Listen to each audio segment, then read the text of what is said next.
Hi there.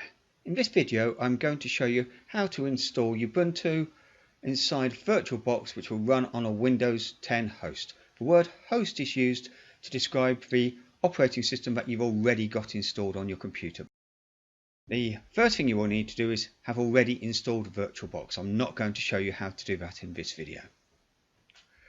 Once you've done that, you'll need to download the latest version of the Ubuntu desktop.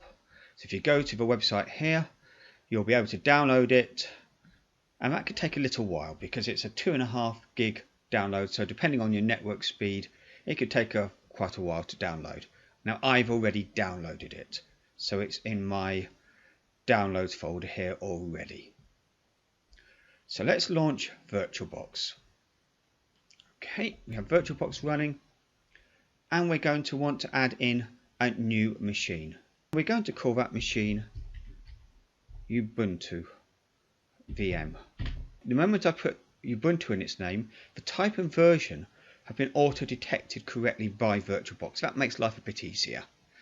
If you don't see the 64-bit options appearing in your version list here, you're missing a setting in your BIOS, and you'll have to look up for your computer how to set that up. So let's click Next.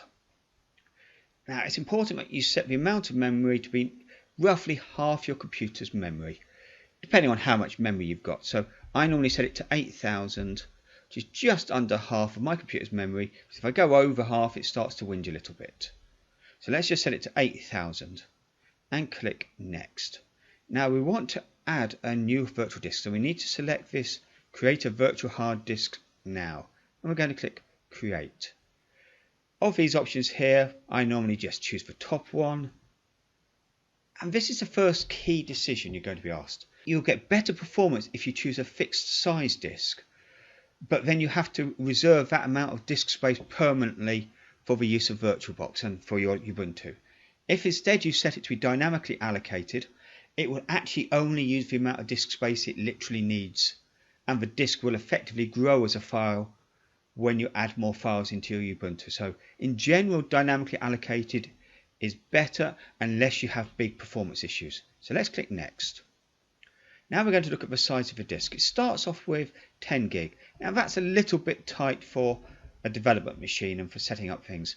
Note that this is not going to be a good setup for doing gaming inside it. So let's just set that up to 40 gig. And because we've set a dynamically fixed disk, it doesn't matter that we've gone for a slightly larger number. So let's click Create. There we go, it's set it all up there for us. Now obviously we're going to have to change some of the settings. So let's go into settings and see what happens. Okay.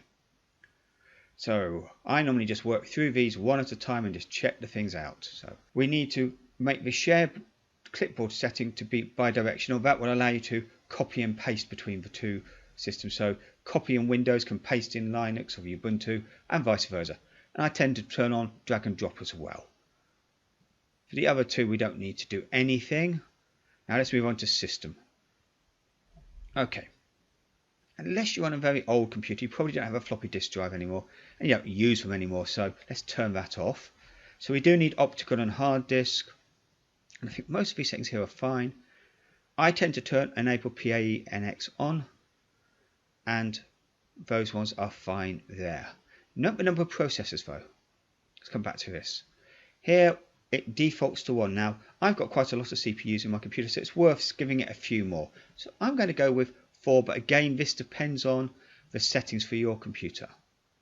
Let's go on to display. In general, I don't tend to do much with display settings. I just leave them alone. I suppose actually let's put the video memory up to 128, can't do any harm. But I won't turn on the 3D acceleration because that just doesn't work well. Okay, now storage. You should see here's the disk that you've set up previously, but notice that the CD drive is empty, and this is where we're going to have to plug in the Ubuntu image that you've downloaded previously.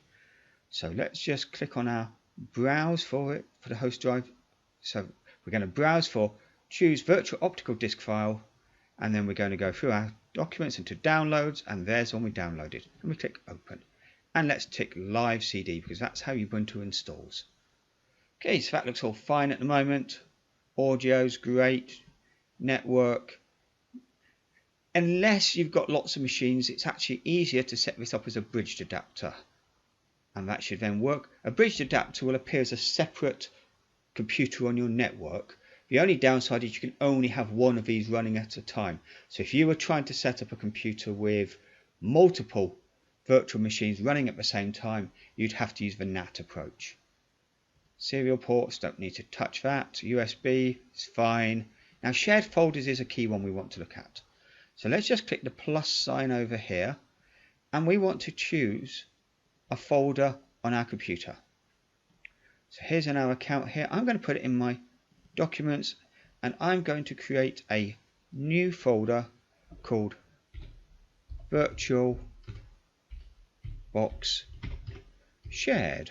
Let's type that correctly. Shared. Select that and click select folder. This folder is going to appear inside your Linux machine and inside Windows. So if you want to copy files between the two systems, that's where you have to put them. And we need to tick auto mount and click OK on that. That should be fine. And for the user interface, for our settings now, this time we can leave it all alone. It's all fine. And we're going to click OK. And now we will click start to start the machine up. There it goes. And because we've set up the Linux Live DVD as the one of the boot options, it will go straight into that. So it should default onto that. So it's booting as if it was into a live DVD, and we'll use that to then install the computer. If we don't want to see these messages again, we can click that one for line through it. There we go. It's just doing some disk checks. Great, that's it about started. You can see it's gone very quickly into it, particularly when it's not having to run as an actual DVD, but it's running straight from disk. It's going to perform a lot better. So what we want to do is we're going to go straight to install Ubuntu. Make sure we're on the appropriate language. Install Ubuntu. And we want to make sure we've got, well, being in the UK here, we need to select a UK keyboard, but you might need to select a different keyboard if you're watching from elsewhere. And test it out. I normally find the most susceptible keys to problems are things like the @ sign and the speech marks and even tilde. So if they print out correctly, you're probably on a good keyboard. So let's click continue. Normal installation. I normally tick this install third party, but it's just worth seeing if there's any options in there. So let's just tick that for a good measure. And we'll just click continue. Right, so it's just asking to erase disk and install Ubuntu. And we're going to let it take the defaults for this video here. Sometimes when I do my own installations, I might then do an advanced version, but for this video we're going to go with the default. So let's just click install now. Right there it says what it's going to do is, if you continue, yes, it's going to add in a couple of partitions onto the disk. Okay, we need to set where we are currently living, so that is in the UK. Click continue. Right, now we have to start to give it some of the settings that it will need. So we have to tell it what our name is. So I'm going to use Dr. Warner. And that's set my login name to be that there. I now need to make up a password. See if it doesn't like that. Yes, not the greatest password, but for this video I don't need it to be a good password. So you have to type it in twice, and it's your choice if you want it to log in automatically or not. I'm actually going to say yes, actually. And let's just continue. Now, have you noticed it's actually been installing whilst you were doing that? So that makes the installation a bit faster.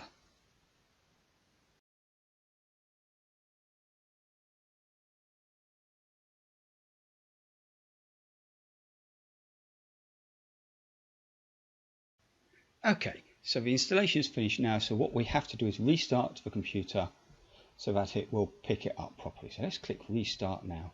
So it's just restarting, it should run straight into the proper Linux. Right, you see it says that remove the installation medium. So what we need to do is come up to the devices menu, and where it says optical drives, we now need to do remove disk from virtual drive. That makes it think that we've ejected the disk. Now we can click back in the window and click enter. That will stop it trying to run the installation the next time it boots up. Let's see how it works. Okay, now I'm going to skip all of these settings here. I'm going to skip that one as well. And I'm going to skip, actually I'm going to say don't send system info. Then I'm going to click next. Oh, we could click next to that, and that'll get through all of those things there. We're going to look at how to install software in a moment. I don't tend to like the app they come with, so I'm going to install my own app, my own personal preference, that is. Let's click done. Okay, now let's try expanding that window size and see what happens. Right, notice it's not resized itself correctly. So let's come back to small again. Now that's because we haven't yet installed inside the Linux the bits that VirtualBox relies on to create its virtual graphics drivers. It has its own custom modes. So we're going to need to install those.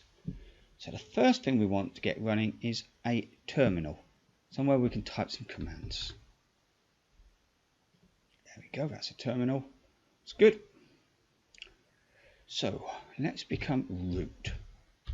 So we'll type in sudo space -s space -H. I find that's the best command when I want to root shell. And I need to type my normal password in, and that's me become root. Note that the prompt says root at the start of the line, which is a good way to remind yourself that you've changed it. I just want to install Synaptic, which is my personal preference for package manager. Type apt-get space install space Synaptic. That's with a Y.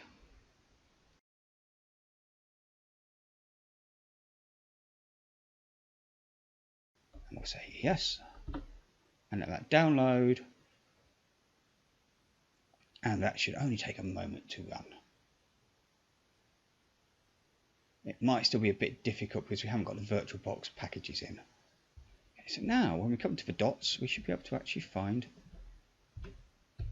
Synaptic Package Manager. And I just prefer that one there. Yes, put my password in. Good, it's just about code. Put screen size. What I need to do is search for VirtualBox. So this is the priority package to get installed. Let's see what comes up. What we're going to look for is the VirtualBox packages down here. And in particular, it's the guest components that we're looking for. You can see like here, guest, utils, and the DKMS, which is the key one, the key parts to it. So we're going to mark that for installation. Yes, it wants quite a few other dependencies, and that's absolutely fine. We need those in. And what else do we need? We definitely want the utils. Mark that for installation. And we want the X11 components as well. I think that should cover us for now. So let's just click apply and apply. And now it's downloading. We can actually see what it's doing there. It's going to download the extra drivers that we need. It shouldn't take a moment. Let's actually watch it do it again, shall we? There we go. Now, if these work, it's far easier than the old way of doing it, where you had to manually compile the software. Whereas you can see here, the packages are doing that for you now. Okay, so let's just click close. And whilst we could do it fancy ways without having to restart the computer, it can be just as easy to close that terminal. I'm not worried about that message there. And select power off and restart the computer. You can see how quick that is for being a virtual machine. And hopefully this time the VirtualBox graphics drivers are going to load in and make the screen cope a lot better. Let's just see if they are yet. There you go. Do you see the difference? Right, so if we've got that working, just got a couple of last things that we actually need to tweak on the system. So let's just launch our terminal again. And in here, we need to make it so that we can access that folder that we set up previously. So normally that appears inside /media, but by default you're not allowed to do that as the user. You can do it as the super user, but not as the normal user. So if we went to super user, then we should be able to see it. Let's put my password in.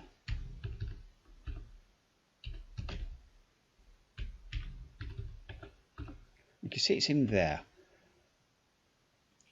But we won't be able to access that as a normal user, and that's going to be a problem. So we need to run a little command that will just help us out there. So what we need to type is user mod minus capital G VBox SF, exactly like that, then minus A space, and then your normal username. So for me it's Dr. Warner. Click that, and that should remedy that problem. Now we just need to come out of here, type exit, and we will need to log out and in again. So we need to do log out, and it should ask us to log in. There we go.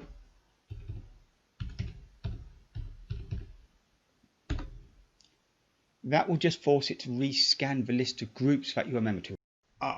It's not gone into the correct graphics mode. What we need to do is try and fix this. This can be fixed quite easily actually by just switching into full screen mode. There we go. So that wasn't a problem after all. Okay, so last thing we want to do is check on that folder. So what we can do is let's launch our terminal. Let's see if we can actually change into that folder.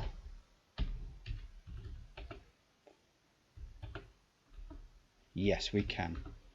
And if we just touch a test file, shall we? Let's just type touch test like that. Now we can minimize the whole of the virtual machine by using this menu at the bottom, and we can then go back to our folder structure and go to our documents. We should see we've got our VirtualBox shared folder, and in there that's that test file. That proves it's worked. That's brilliant. That in a nutshell is an installed Ubuntu Linux inside VirtualBox on a Windows 10 host. Thanks for watching this video.